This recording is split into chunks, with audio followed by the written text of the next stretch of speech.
En 1989, alors que la guerre Iran-Irak s'achevait enfin après 8 années de carnage, les compagnies aériennes mondiales ont commencé à rouvrir prudemment des routes à travers le golfe Persique. Le conflit avait fermé de vastes pans d'espace aérien et contraint les transporteurs à dérouter des milliers de vols autour de toute la péninsule arabique. Les coûts de carburant ont grimpé en flèche. Les durées de vol ont explosé. Les compagnies aériennes ont perdu des sommes considérables en déroutement qui ajoutaient des kilomètres supplémentaires au service habituel. Mais lorsque le cessez-le-feu a tenu, le secteur a collectivement soufflé et reconstruit ses réseaux à travers le Golfe, convaincu que la perturbation était une anomalie historique. L'hypothèse semblait rationnelle. Le commerce moderne nécessitait des couloirs aériens stables et le Moyen-Orient se trouvait au centre de chaque grande route intercontinentale reliant l'Europe à l'Asie, à l'Afrique et à l'Océanie. Durant les 3 décennies qui ont suivi, l'aviation mondiale a accepté une vérité fondamentale. Le Golfe est le carrefour. Dubaï, Doha, Abu Dhabi. La géographie les rendait indispensables. Puis, le 28 février 2026, cette vérité s'est effondrée du jour au lendemain. Une escalade soudaine du conflit américano-israélo-iranien a forcé la fermeture simultanée de l'espace aérien de l'Iran, de l'Irak, de la Syrie, du Koweït, de Bahreïn et des Émirats arabes unis. Qatar Airways, par exemple, a suspendu ses opérations à Doha pendant des semaines. L'aéroport international Hamad est devenu largement silencieux. L'aéroport international de Dubaï, le hub international le plus fréquenté au monde avec 92,3 millions de passagers l'année précédente, est devenu silencieux. Mais voici ce qui n'a aucun sens. Alors que les transporteurs du Golfe perdaient des millions de dollars par jour en revenus et que des centaines de milliers de voyageurs étaient bloqués sur 4 continents, une compagnie aérienne n'a pas seulement survécu au chaos, elle a grandi. Turkish Airlines a ajouté des vols supplémentaires vers l'Asie en quelques jours. Son hub d'Istanbul a absorbé le trafic de transit déplacé comme une éponge. Son réseau de 303 destinations internationales dans 132 pays a continué de fonctionner, pas en totalité, mais suffisamment. Pourtant, Turkish Airlines n'a pas construit cette résilience en février 2026. Elle l'assemblait tranquillement depuis des années. Alors, comment une seule compagnie aérienne transforme-t-elle chaque catastrophe régionale en vent porteur commercial ? Pour comprendre pourquoi Turkish Airlines profite de l'instabilité qui détruit ses concurrents, nous devons comprendre pourquoi le modèle de hub du Golfe a semblé permanent pendant si longtemps. L'économie était élégante. Dubaï se trouve à peu près à égale distance entre Londres et Singapour, entre Francfort et Sydney, entre Paris et Bangkok. Emirates a exploité cette géométrie sans pitié, construisant une flotte de plus de 250 gros porteurs qui canalisaient les passagers de 6 continents à travers un seul aéroport dans le désert. Qatar Airways a reproduit le modèle depuis Doha. Etihad a fait de même depuis Abu Dhabi. La stratégie a fonctionné parce que la physique l'exigeait.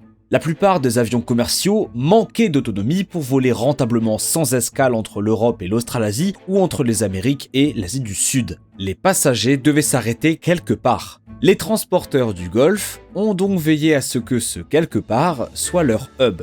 Les passagers se sont adaptés. L'architecture de l'aviation long courrier s'est réorganisée autour de 3 villes de la péninsule arabique. En 2025, l'aéroport international de Dubaï traitait à lui seul 92,3 millions de passagers par an. Doha, 52,7 millions. Les transporteurs du Golfe commandaient collectivement d'énormes parts du trafic Europe-Asie, Europe-Afrique et Europe-Océanie. Mais ce modèle contenait une vulnérabilité fatale que tout le monde connaissait et que personne ne pouvait corriger. Chaque vol reliant l'Europe à l'Asie du Sud-Est, à l'Océanie, à l'Asie du Sud via le Golfe, doit transiter par des espaces aériens qui sont contrôlés par des nations enfermées dans une tension géopolitique perpétuelle. L'Iran, l'Irak, le Yémen, la péninsule arabique elle-même. S'il y a une escalade militaire, un échange de missiles, une fermeture d'espace aérien, tout le système s'effondre. Pas graduellement, instantanément. Istanbul se trouve au nord-ouest de la région. Elle occupe un couloir géographique entre l'Europe et l'Asie qui passe au-dessus de la Turquie et de la mer Noire plutôt que par le golfe Persique. Les vols d'Istanbul vers l'Asie de l'Est peuvent entièrement contourner l'Iran par le nord au-dessus du Caucase, à travers l'espace aérien d'Asie centrale, et jusqu'en Chine, sans jamais entrer dans une zone de conflit. Les vols d'Istanbul vers l'Afrique passent au-dessus de la Méditerranée orientale et de l'Égypte.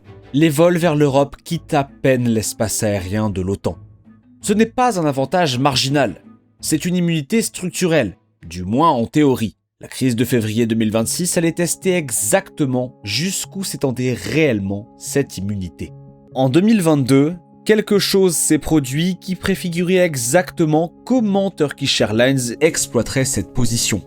La Russie a envahi l'Ukraine. L'Union européenne, les États-Unis et leurs alliés ont imposé des sanctions radicales, y compris des restrictions d'espace aérien pour les transporteurs russes. Les fermetures mutuelles d'espace aérien ont rompu du jour au lendemain les liaisons directes entre la Russie et l'Occident. Lufthansa ne pouvait pas voler vers Moscou. British Airways ne pouvait pas voler vers Saint-Pétersbourg. Turkish Airlines a continué de voler. La Turquie, malgré son adhésion à l'OTAN, n'a pas participé aux sanctions aériennes contre la Russie. Istanbul est devenu le pont principal reliant Moscou au reste du monde. Le trafic via Istanbul a bondi dans les conséquences immédiates. Les hommes d'affaires, diplomates, touristes et familles russes qui volaient auparavant directement vers les capitales européennes faisaient désormais tout transiter par Istanbul. La compagnie aérienne n'est pas tombée par hasard sur cette position. Elle l'a choisie. La politique étrangère quasi neutre de la Turquie, soigneusement cultivée par le président Erdogan, a donné à Turkish Airlines l'accès pour opérer là où les transporteurs occidentaux ne le pouvaient pas. Et le transporteur l'a exploité agressivement, maintenant des fréquences vers les villes russes qui généraient d'énormes revenus premium, précisément parce qu'aucun concurrent ne pouvait les égaler. C'était le modèle. Le conflit crée un vide, la géographie détermine qui peut le combler. Et Turkish Airlines se trouve dans le seul couloir que le chaos régional ne peut toucher. La stratégie russe était lucrative, mais elle était défensive, absorbant le trafic que d'autres perdaient. Ce qui s'est passé en Syrie a démontré quelque chose de plus agressif. Turkish Airlines ne profite pas seulement des conflits, elle se positionne activement pour capturer la reconstruction qui suit. En décembre 2024, le régime d'Assad est tombé. Après 13 ans de guerre civile qui avait tué des centaines de milliers de personnes et déplacé des millions, le gouvernement syrien s'est effondré. La Turquie a rouvert son ambassade à Damas le 14 décembre 2024, à peine quelques jours après la transition. Turkish Airlines a repris les vols commerciaux vers Damas le 23 janvier 2025. Le vol TK846 transportait des centaines de passagers, dont le PDG Bilal Ekşi lui-même. La cabine était remplie de réfugiés syriens rentrant chez eux pour la première fois depuis plus d'une décennie. Le poids émotionnel était énorme, mais le calcul commercial l'était aussi. Avant la reprise du service, des inspecteurs turcs de la DHMI, l'autorité aéroportuaire de la Turquie, avaient évalué l'aéroport international de Damas pour sa sécurité et son état opérationnel. La Turquie s'est ensuite engagée à verser des fonds importants pour moderniser les infrastructures aéronautiques syriennes, notamment les rénovations d'aéroports et un hôtel 5 étoiles à l'aéroport international de Damas. En avril 2025, la route a été étendue à un service quotidien. En juillet 2025, Adjet, la filiale à Bakou de Turkish Airlines, a lancé des vols supplémentaires Istanbul-Damas. Les vols directs entre Ankara et Damas ont repris après 14 ans, exploités à la fois par Turkish Airlines et Syrian Air. Si Damas a démontré comment Turkish Airlines capture la reconstruction post-conflit, Erevan a démontré quelque chose de plus subtil. La compagnie aérienne utilise l'aviation comme un instrument diplomatique ouvrant des routes là où aucune relation politique n'existe formellement pour créer les conditions d'une telle relation. Le 11 mars 2026, Turkish Airlines a lancé des vols directs entre Istanbul et Erevan en Arménie. C'était historique. La Turquie et l'Arménie avaient maintenu des frontières fermées et aucune relation diplomatique pendant des décennies, un héritage du génocide arménien et de l'hostilité géopolitique qui a suivi. Le vol représentait non seulement un service commercial, mais un acte tangible de soft power, utilisant un siège d'avion pour combler un fossé que les diplomates n'avaient pas réussi à combler depuis un siècle. Le timing était délibéré. Alors que les transporteurs du Golfe étaient cloués au sol par la crise iranienne, Turkish Airlines se développait simultanément sur des marchés entièrement nouveaux.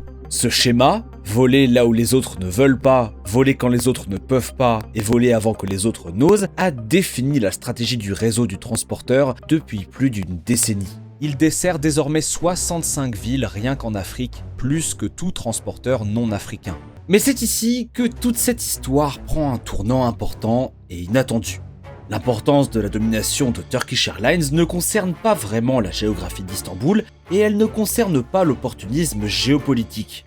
Il s'agit de ce qu'une flotte de monocouloirs peut faire aux hypothèses concurrentielles de tout un secteur. Voyez-vous, Emirates exploite une flotte construite autour d'avions gros porteurs massifs. Des Boeing 777 transportant 350 passagers, des Airbus A380 transportant plus de 500. Ces avions sont extraordinairement efficaces lorsqu'ils volent plein, mais ils nécessitent d'énormes volumes de passagers pour justifier leur exploitation. Cela crée une limitation structurelle que la plupart des analystes négligent. Les transporteurs du Golfe ne peuvent pas desservir de manière rentable des villes secondaires qui ne génèrent que 100 à 150 passagers par jour. Turkish Airlines le peut. En déployant des Boeing 737 et des avions de la famille Airbus A320, Turkish Airlines exploite de manière rentable des routes vers des villes du Sahel, d'Asie centrale, du Caucase, des marchés secondaires du Moyen-Orient que Emirates ne peut pas physiquement desservir. Un 737 transportant 150 passagers vers N'Djamena, Douchambé ou Mogadiscio génère des bénéfices à des coefficients de remplissage qui mettraient en faillite un 787 sur la même route. C'est pourquoi Turkish Airlines dessert 303 destinations internationales, tandis qu'Emirates en desservait 148 à la fin mars 2025. L'écart n'est pas l'ambition, c'est l'économie des avions. Chaque 737 qui atterrit dans une ville qu'aucun transporteur du Golfe ne peut atteindre crée un passager d'apport pour le hub d'Istanbul. Des milliers de passagers de villes secondaires se connectent via Istanbul sur des vols gros porteurs vers Londres, New York, São Paulo et Tokyo. Les transporteurs du Golfe ont optimisé pour les routes principales entre les grandes villes. Turkish Airlines a optimisé pour une portée capillaire dans chaque marché qui génère même une demande modeste. Et lorsque le conflit perturbe les routes principales, ces connexions capillaires deviennent le seul réseau fonctionnel de la région.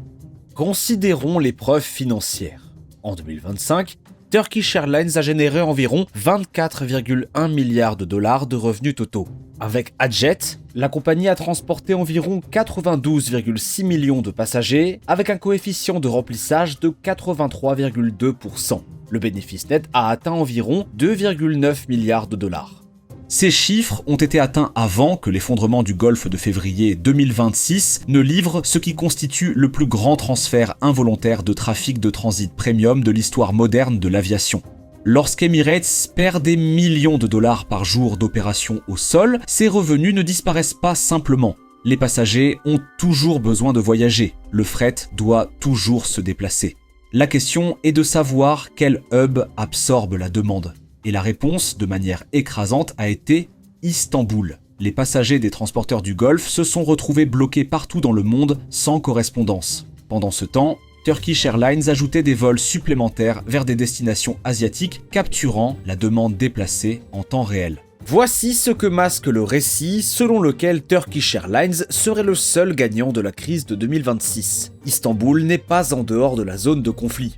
Elle se trouve à son bord, et ce bord a des dents. Lorsque les missiles balistiques aériens ont commencé à voler et que les NOTAM d'espace aérien ont cascadé à travers la région, Turkish Airlines a suspendu les vols vers l'Iran, l'Irak, la Syrie, le Liban, la Jordanie, le Qatar, les Émirats arabes unis, le Koweït et Bahreïn. Ce ne sont pas des routes périphériques. Elles comprennent certains des services courts et moyens courriers les plus rentables de la compagnie aérienne. La perturbation a été plus profonde que la simple perte des vols dans le Golfe. De nombreuses routes long courrier de Turkish Airlines vers l'Asie du Sud, l'Asie du Sud-Est et l'Afrique de l'Est dépendent de l'espace aérien au-dessus ou à proximité de l'Iran et de l'Irak. Lorsque ces couloirs se sont fermés, Turkish a été contrainte de dérouter, ce qui a rajouté des heures aux durées de vol programmées et a brûlé beaucoup plus de carburant. Les temps de bloc ont été prolongés sur des dizaines de services.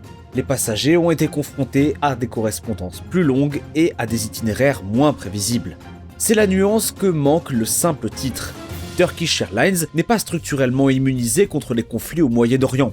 La compagnie est structurellement plus résiliente que ses concurrents du Golfe. C'est une distinction significative. La compagnie aérienne a absorbé le choc qui aurait été catastrophique pour Emirates ou Qatar. Son réseau diversifié dans 132 pays, sa portée monocouloir dans des marchés que personne d'autre ne dessert et sa connectivité européenne lui ont permis de maintenir le cœur de son opération en marche, tandis que ses concurrents étaient effectivement cloués au sol. Mais la résilience n'est pas l'immunité. Turkish a payé un prix réel. Elle avait simplement suffisamment de réseaux encore debout pour se développer dans la brèche. La plupart des transporteurs du Golfe ne peuvent pas reproduire la position stratégique d'Istanbul et les obstacles s'étendent bien au-delà de la géographie. Premièrement, l'emplacement physique est immuable. Dubaï se trouve au centre de la zone de conflit. On ne peut pas déplacer un aéroport. Lorsque les missiles balistiques iraniens volent, l'espace aérien de Dubaï se ferme. Celui d'Istanbul ne se ferme pas, du moins pas encore. Bien que les interceptions de missiles de mars 2026 au-dessus du sud de la Turquie aient démontré que même cette immunité a ses limites. Deuxièmement, la composition de flotte crée une rigidité structurelle. Emirates ne peut pas soudainement déployer des 737 vers 150 villes secondaires. Toute son infrastructure opérationnelle, la formation des équipages, les installations de maintenance et les configurations des portes sont optimisées pour les opérations gros porteurs. La restructuration prendrait une décennie. Troisièmement, le positionnement diplomatique n'est pas transférable. La politique étrangère quasi neutre de la Turquie, maintenant simultanément des relations avec la Russie, l'Iran, Israël, l'OTAN et diverses factions du Moyen-Orient, donne à Turkish Airlines des autorisations de routage qu'aucun État du Golfe aligné sur l'Occident ne peut égaler. Quatrièmement, la densité du réseau se cumule avec le temps. Les 303 destinations internationales de Turkish Airlines ne se sont pas matérialisées du jour au lendemain. Chaque nouvelle ville nécessite des années de développement du marché, de négociations réglementaires et d'apprentissage opérationnel. L'avantage du premier arrivé du transporteur sur des dizaines de marchés africains, d'Asie centrale et du Moyen-Orient crée des flux de revenus qui ne peuvent pas être reproduits rapidement.